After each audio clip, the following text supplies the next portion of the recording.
الحمد لله على نعمه الظاهرة والباطنة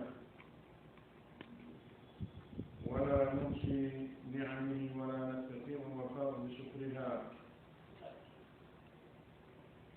وأشهد أن لا إله إلا الله وحده لا شريك له وأشهد أن محمدا عبده ورسوله صلى الله عليه وعلى آله وأصحابه وسلم تسليما كثيرا. أما بعد عباد الله اتقوا الله تعالى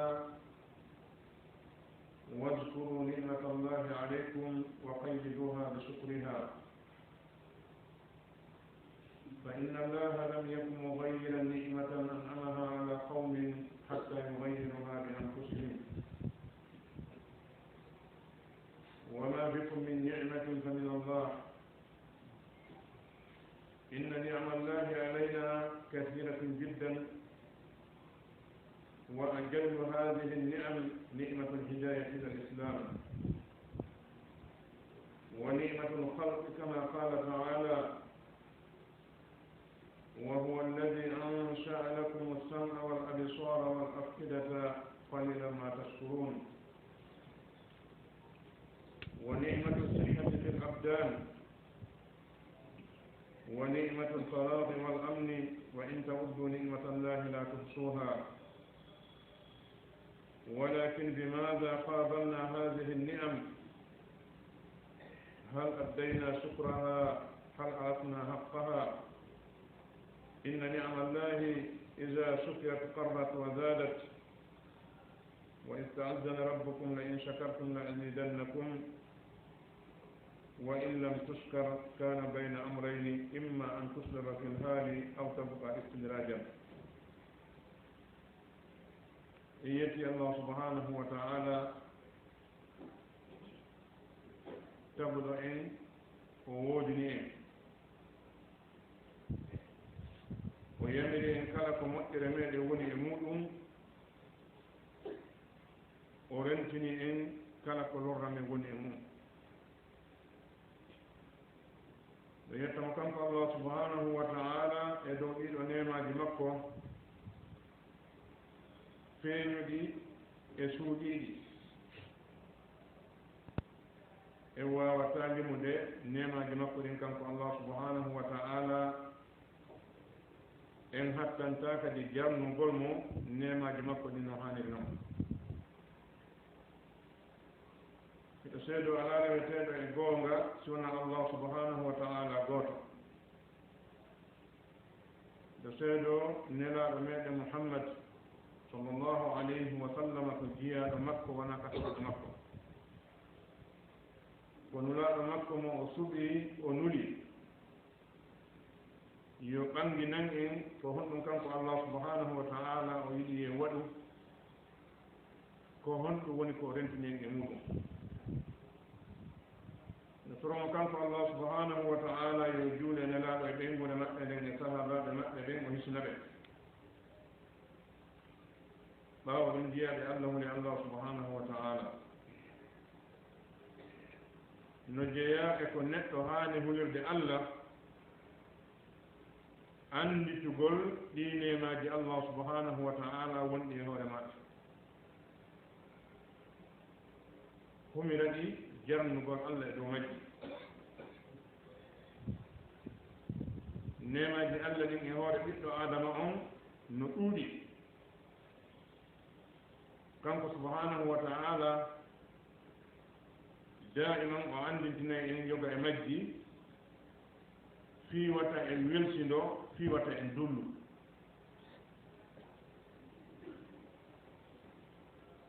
o wi kanko Allah subhanahu wa ta'ala Allah subhanahu wa ta'ala lam yaku mughayyiran ni'matan an'amaha ala qaumin hatta yughayyiru ma bi anfusihim. Allah tinenini yimɓe nema o jaɓitatamo e junngo maɓɓe haa ɓe acca jarnude mo e hoore mum. so okkima cellal fannin hiɗa jarnude ngal Allah hiɗa wadde ko haanata kon o ɓoorata ngala junngo maɗa so okkima jawdi ma okkima jaahu fannin hiɗa wadde ɗum ko Allah wiima ɗon o jaɓitata ɗum e junngo maɗa kono noon si a wayli o wayli anne haray wona o humpitiri en noon kanko Allah subhanahu wa ta'ala wama bikum min ni'matin fa min Allah kala ko woni e junngo ma an ɓiɗɗo adama o e nafoori hum kun janɗi kun fanɗi annduɗaa kun a annda ko Allah woni ko addi kun e junngo maɗa wona oɗa wona oto gooto neminowo bani adama on ala tona Allah subhanahu wa ta'ala idan haray ɗiɗo nemaji Allah e dow meɗen hiɗen ɗuuɗi no fawi en jarnugol ɗi wono kanko Allah subhanahu wa ta'ala o wiiri en noon ko ɓuri teddude ko ɓuri hittude ko ɓuri mawnude e nemaji Allah ɗin e hoore ɓiyaɗe makko on ko nema fewnede faade e kaɗo dina islam si a fini a tawi ko a julɗo a juulay hara a fortaka a hooray hara a fortaka a hajjay a fortaka kala yamirooje ɗe Allah yamiri ɗen a waɗayɗe hara heɗe weltini ɗe anndi ko moƴƴere ma kala ko Allah haɗi kon a accay hara ɗe anndi ko lorra ma heɓugol ɗo nema ɗo neɗɗo heɓata ɗum fiiton himo mari jawdi o heɓirta ɗum fiiton himo mari gandal o heɓirta ɗum fii himo mari laamu ko heɓirta ɗum ko sabu yurmede Allah subhanahu wa ta'ala walawla fadlullahi alaykum wa rahmatuhu ma zaka minkum min ahadin abada walakin Allah yuzakki man yasha wallahu samiun alim Allah subhanahu wa ta'ala o wi si wonano ɓural makko ngal kanko Allah e hoore meɗen si wonano yurmede makko nden kanko Allah subhanahu wa ta'ala e hoore meɗen hay gooto emen laaɓatano e bakkar goɗɗo laaɓiraɗo e bakkar fi ko ɗikaari o laaɓiraɗo e bakkar fi ko reño kari oɗo jeeya laaɓugol ɓiɗɗo adama o e bakkatu ko min fadlillahi wa rahmatihi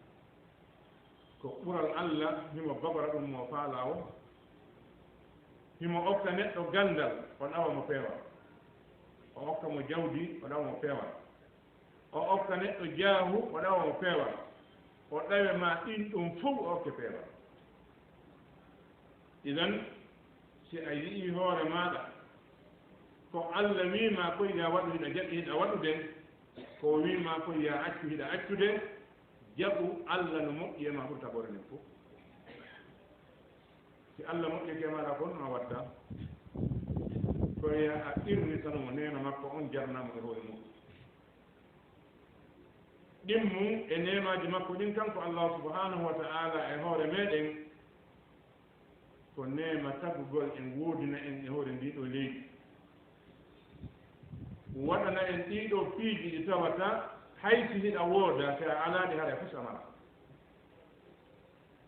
o andintini en ɗi kanko subhanahu wa ta'ala o feli en e angal jarnugol mo e dow majji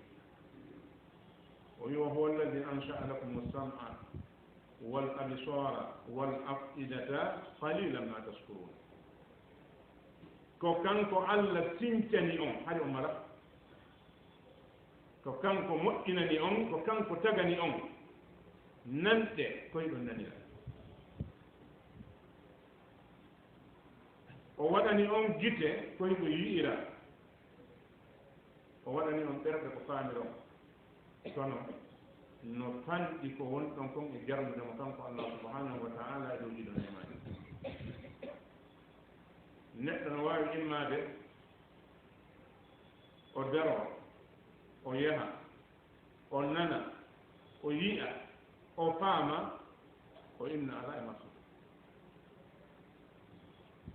ngol konngol ɗo no ɓuri farñitere no ɓuri kala bonde ko waɗi ɗiɗi yewɗa ɗo si a wi'ama ya a soodu ɗi ma musidal ma ngal e soodani gootum e majji ɓe wawa ɗon si Allah jaɓi tinnanɗe maɗa ɗen haray capantati e nder temedere nemaji makko ɗin a faɗi o waɗi nemaji wonɗi ɗin ka nanɗe hiɗi ɗuuɗi ko nanete kon tawa nafete ɗum no ɗuuɗi si a yaltiɗo tawi kala ko wowla a nanata a tawa e jetta har hiɗa e jang a wonɗo e nande o si a yaltiɗo tawi kala ko weeɓite a yiyata nani ɗum ɗo no laaɓa ɗum ɗo no kaani ko gite Allah waɗanma wallahi so itti gite maɗa ɗen a yiyata ko laaɓa e dama kaani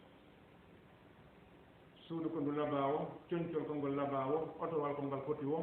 sunnaji ko o yooɗi o sa renta haala haaje e muɗum sa a jindi saare ndin fof a renta e mo jindi ka ɓuure kon gootum idan ko ɗiɗo waɗi hiɗa faaleede goɗɗum ɓay hiɗa nande ɓay hiɗa yi'ude ko ɓay hiɗa faamude ko ɗum waɗi hiɗa faala goɗɗum ngo ko ɓeyde hoore si Allah itti ɗiɗo haɗa tous a faalaka sa ƴettiɗo ɓiɗɗo adama mo nanata o yi'ata si a wowli o faamata a naadimo ko nder marché ɗo kon ɗum hoddata e mum so a landike on ko honɗum mo faala kon no jaɓata a faalama hunde o sa yiinde a faalama hiɗo o sa naniingo a weltori yewtere o sa faamide sinano hajuma ala ɗi idan ko ɗum waɗi Allah wi ko kanko waɗani on ɗi kono noon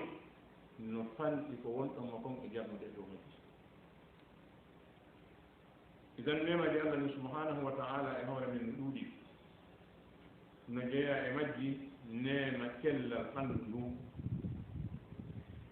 wonɓe e meɗude muusendi hoye nde wonde e pellet neɗɗo ko o tampi muusendi o ko tampi muusendi taway 95 ɓanndu makko non seedi ko tampi muusendi o ko hinna kaari mo sondi o mo tampi o taway 5 e nder temedere nawni e ɓanndu makko non ko heddi ko foɗano seedi faaka o dogi o yahi o idan sellugol ɓanndu maɗa ndun faale sellal wondata e faale o faale si neɗɗo nawni kala ko jonnuɗama sa ɓannidiri ɗum e cellal ko cellal ngal def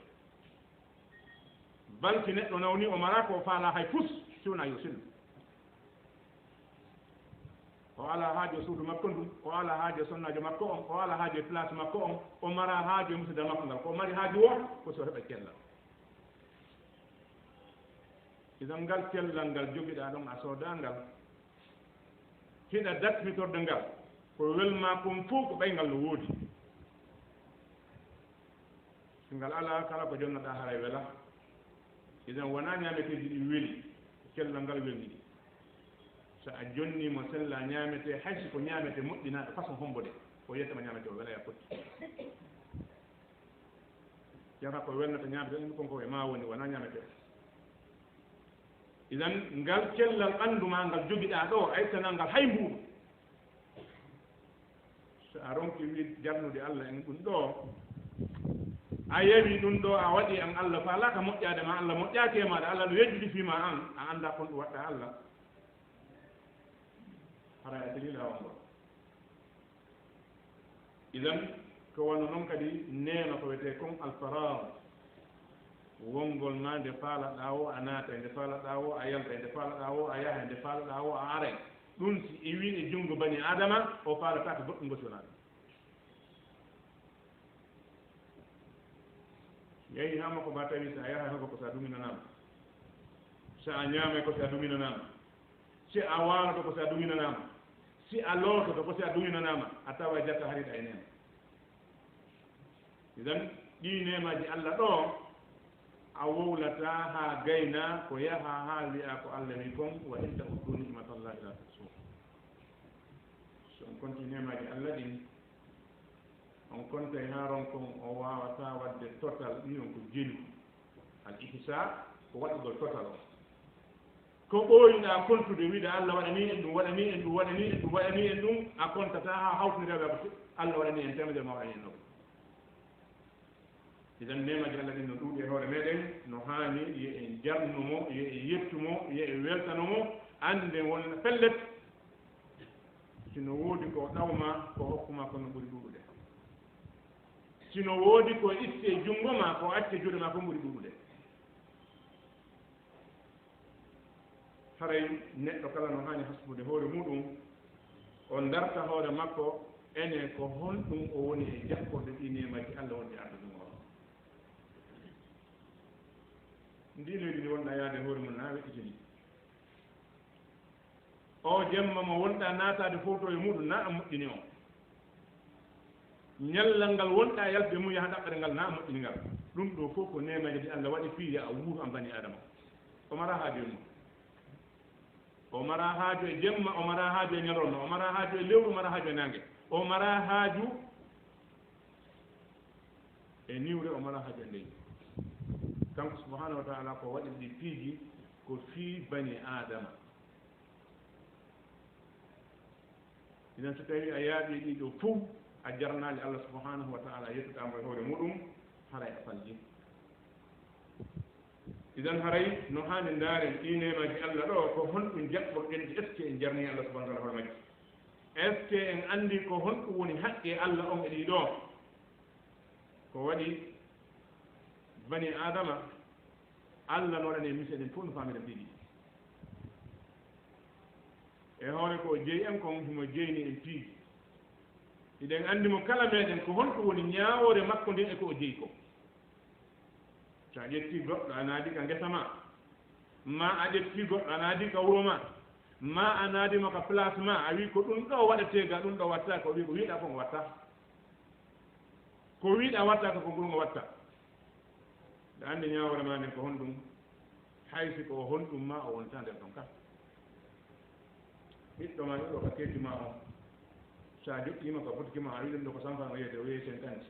a wiyta wattu watti o yalte ka o yalta a narta ɓe ko ɓiɗɗo ma innayi won ɗon a yaltinayi idan daka ko jeyɗa kon mo watta ko wiiɗa ko ngemo a yaltime mo nder ɗon walillahi lmasalu l ala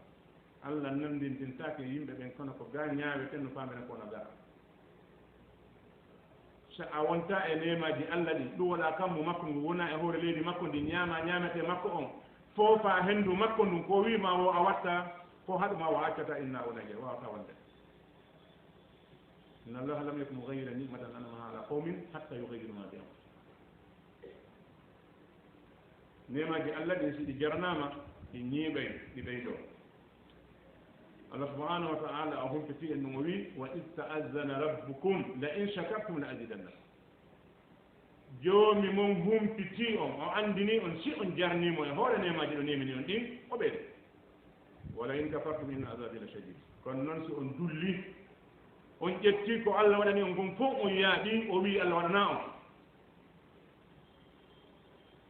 hannde haray lette makko ɗen ko sattuɗe leɗɗe ɗen ko honɗum kala neema Allah mo o ɓoori en hannde wawata won piihol ko wonɗen e fattude e piiji aduna wona piiji tawaji ɗin so ɗi woodama ko goɗɗo wurata no woodi piiji ɗi dañle jogi Allah jogi ko ɗi bimbi gooto pet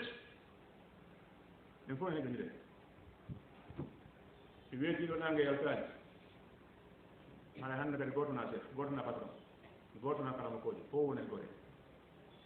hara ko nangue petuni yaltaani weeta wona 10 heures 11 heures midi nangue yiyaka tew a yiyata mapiɗo ko yeeyade jokkunoɗo santi fof accude mo kala ko woni ɗaɓɓude kon accude dew honɗum waɗi nangue yaltaani hannde si hiiri ɗo jooni niɓɓaali jemma o araali few jokkodiri ɗo yeehi ha e minuit jemma araali hannde kadi kala ko mappinno en ko fof acce mafunde nde wonte wootere fete est ce que jemma aray haɗay hannde kadi en faalaka hay fusina jemma ara idan ɗin ɗo fof ko tosofi si weeti hannde ko Allah wi toon qul ara'aytum in asbaha ma'ukum ghawran si weeti tawi jeeɗen fof Allah jogiti kadi ɓeyɗi way mo wawi wadde ndiyan ɗam fof conndi mo wadde ndiyan ɗam fof leydi himo wawi wadde jeeɗen fof ɓeeɓa si weeti hannde tawi jeeɗen fof ɓeeɓi ka yaa ɗawta ndiyan ala faman yaatikum bima in ma'in ko hombo konkanoyten addana e ndiyan ko yari ko loɗo ko hombo waawi darade wiya ko liiti jelu ndiyan wonɗen e gonsomude ñallal enen saade wotere pata naatnoke wiya en saare ko naatendir ɗo pat ko hombo waawi jooɗaade ƴetta matti mum on inna ko liiti tel ndiyan bollete ñallal on ala tina rabbo samawati wal ard sikon anɗo tun hannde nden tawi ko ɗan woni ala goɗɗo yaata e bureau goɗɗo yaata e boutique goɗɗo yaata e juulirde fof dara ɗon ngal idan ɗiɗo nemaji allah subhanahu wa ta'ala ɗi o woni e wadde e hoore meɗen hiɗi ɗuuɗi wata e yi'u ko o jonnaali en ko ronko yiɗi ko jonni en ko ɗum woni angal jarnugol allah angal jarnugol allah ko ya yi'u ko o jonnaalima kon ronka yiɗi ko jonnumaɗa idan nemaji allah ɗin siɗi jarnaka ɓe wi ko piji ɗiɗi ɗi wona imma ɗon e ɗon allah ɓoora e mene ma e junngo ma geɗe ɗon few ma ɗum o accanema on ɗon o suynema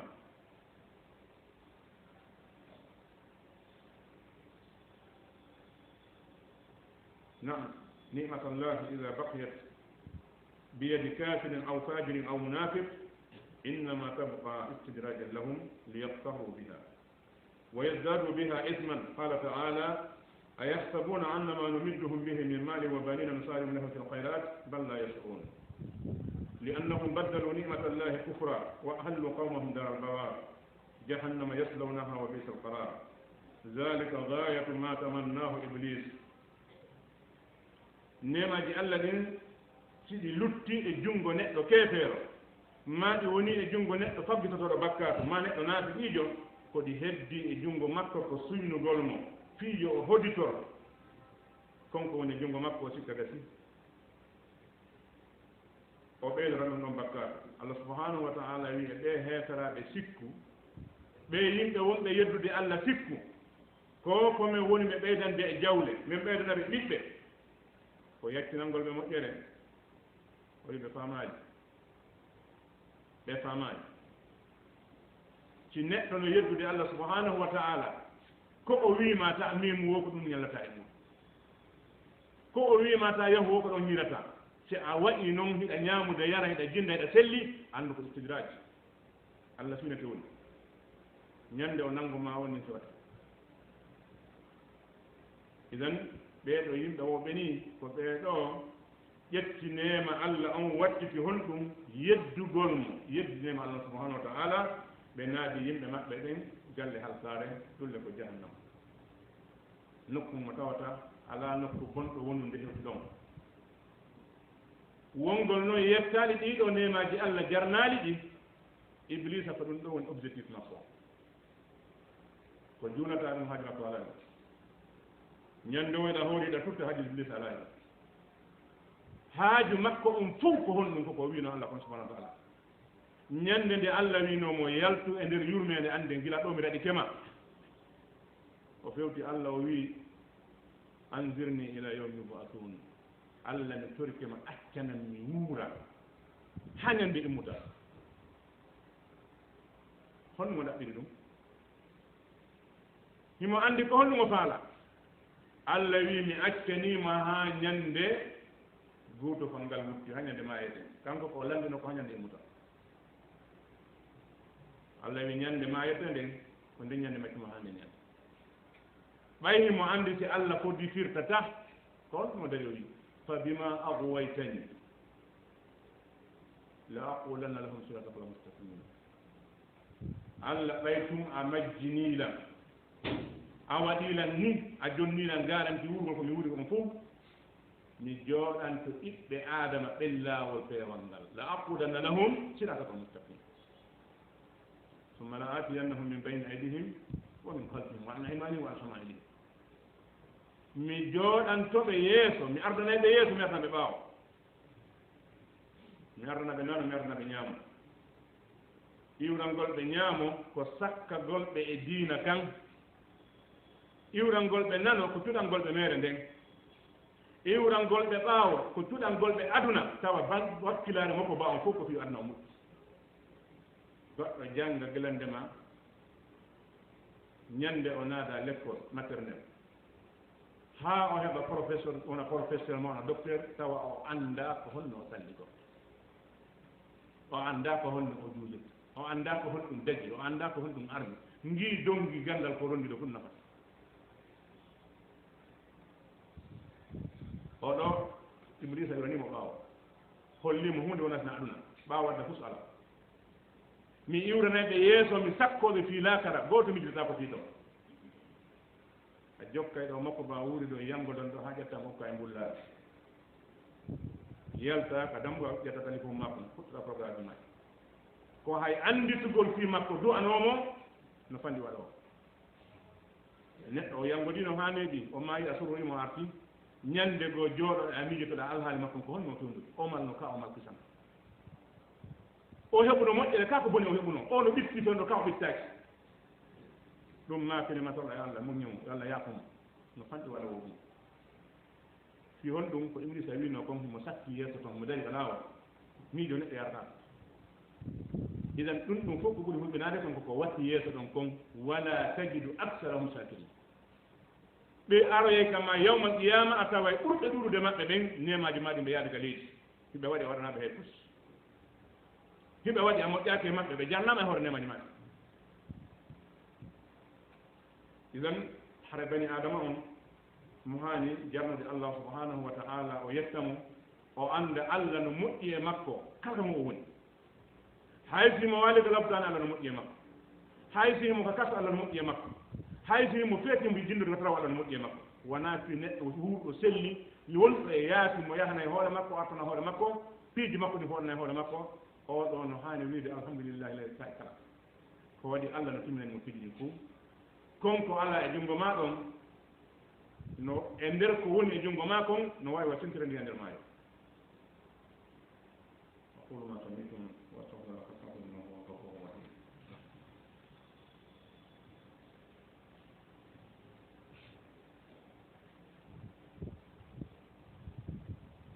اللهم لك الحمد كله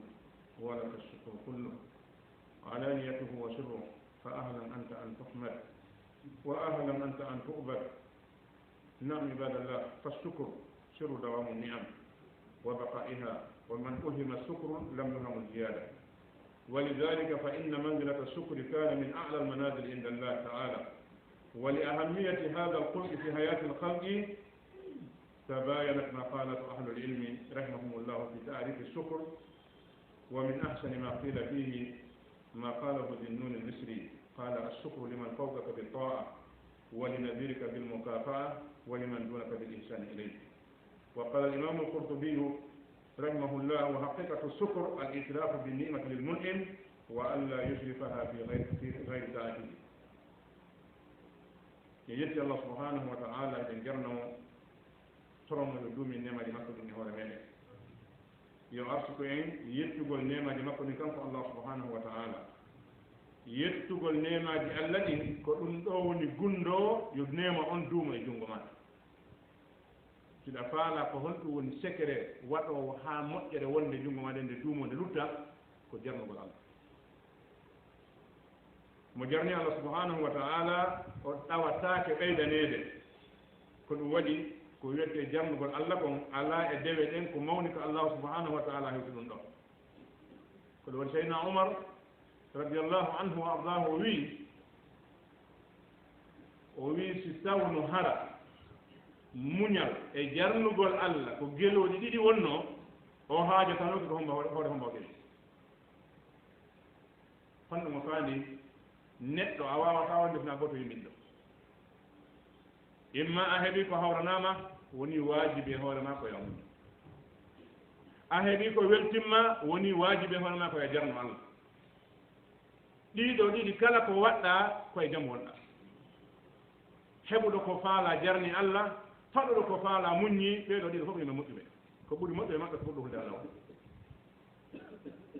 idan haray sabu himmugol o jikkuɗo ɓe gurdam tagore nden konnguɗi kalama koɓɓen serti e andingol ko honɗum woni jarnugol allah tigi oɗo wiyeteɗo zinnuna misri o wi konnguɗi tati o wi ko wiyete jarnugol kon tigi ko honɗum wonande wonɗo sengo dow ma so waɗanima jarnugol mo koye ɗoftoma wonande yerujo ma so waɗanima jarnugol mo koye wattamo sira koɗam ma ko wonande wonɗo sengol e maɗa so waɗanima jarnugol mo koye moƴƴo makko nden noon en misiri kanko ɗum ɗo o firi ko wiyete kon a sukru imamul Qurtubi rahimahullah o wi tigi tigi jarnugol Allah ngol ko honɗum ko ya a irritano nema on nemin ɗo ya andu kala ko heɓuɗa e moƴƴere hum ka hoore leydi ɗo ko hombo waɗi ɗum Allah subhanahu wa ta'ala kono nelaɗo sallllahu alayhi wa sallam andini en ka azkaru sabahi wal masa yo neɗɗo julɗo wiw allahumma ma asbaha bi min ni'matin aw bi ahadi min khalqika fa minka wahdak la sharika lak alaka alhamdu wa laka shukr Allah kala ko weeti e jungo am min immorde e nema kala ko weeti e jungo goɗɗo goo mo wonala min immorde e nema ko immorde ma an Allah ɗum amara ka fitde mum alamo wonɗa e wallodirde waɗangol tagore nde bani adama o wawata wallitade Allah tagore nde ko o holle anni e makko ɗen o yoɓe sabu ɗum ma o nange sabu ɗum kono hunde o wata wadde o haɗata ndiyal saƴa o luttinta keeɗi mo woni wono idan kala ko woni e jungo ma ko woni e jungo goɗɗo goo e nema ka hoore leydi ɗo ko immorde Allah idan ko kanko hana jarnede e mum kanko hana yettede nelaɗo sallllahu alayhi wa sallam